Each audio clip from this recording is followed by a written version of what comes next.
So Jimmy plays 4 different lead breaks, all with a slightly different flavor, or a very different flavor if you want to look at it like that. So the first lead break is played like so. So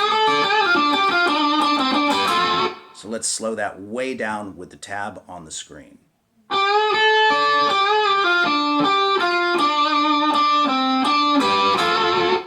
Again, really slow. Then we've got a full step bend once again. Release the bend, pull off to the 10th fret. 12 on the D string, and then you kind of backtrack to the G string.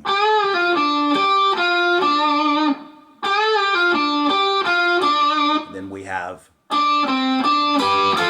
with those 2 double stops at the end. It's such a great lead break, right?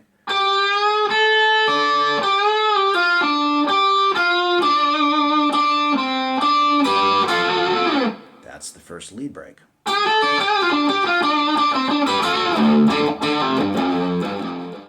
Now the second lick is played like so. It's sort of a very strained, bendy kind of thing out the gate, and then a reverse sweep, so it can actually be a little bit tricky to play.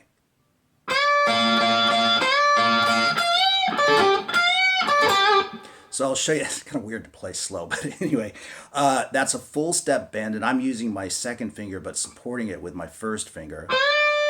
So you want to make sure you get a full step bend there, or as best as you can.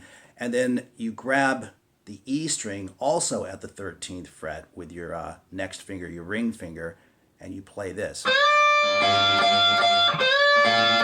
So the first time, you're holding the bend, of course, the whole time, but the first time you're playing that E string 3 times, then the second time 2 times. And then you grab that E string at the 13th fret and you give it a full step bend. And then you want to line your fingers up like this, 10, 10, 12, right across the first 3 strings. And you do an upward sweep with your pick.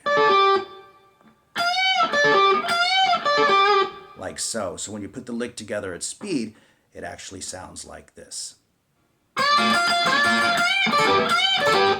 Pretty cool indeed, all right? And then we have this one, which is a string of pull-offs, okay? And it's interesting because he doesn't really keep it in key per se. He just does the same lick right across the strings. And again, it's a 3-note pull-off. So we start with the first E string, and we're just doing a pull-off from 3 to 1 to the open string. So it's like what we were doing with the main riff earlier. You want to make sure your fingers are in place, and he moves right across the strings. Just like that. It's the same on each string, and he goes down the first 4 strings, and then he goes all the way to the 5th string. He does the lick again and goes all the way to the 5th string, and he just kind of rushes it in there.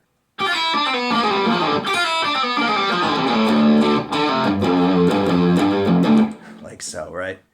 Now the 4th and final lick, at least in my mind, is the most difficult of all of them to play. It's basically a rockabilly style or rockabilly flavored riff, and I'll play it nice and slow for you, but it can be pretty tricky.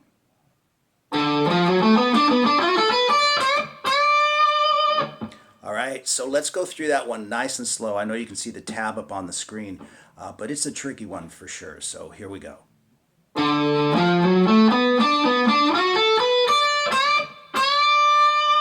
And even slower.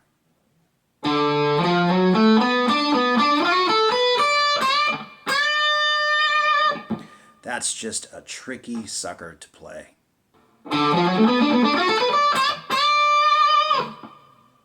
So there you go, all 4 lead breaks from Moby Dick, and then of course they return to the main riffs, but they break them up much like they did for the lead breaks, so that Bonham can do the drum fills. So you play the first riff, and then you end it with the open 6th string.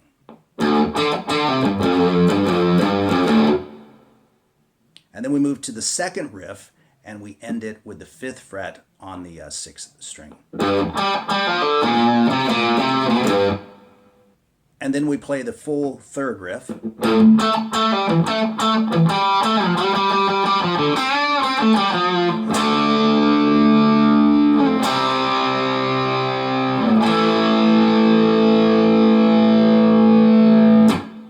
So as you can see, we've got the full 4-string bar chords at the end. We've got a D,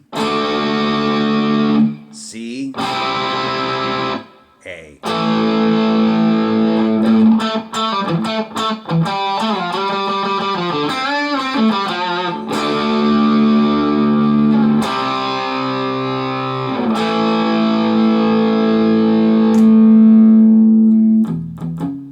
Just kidding.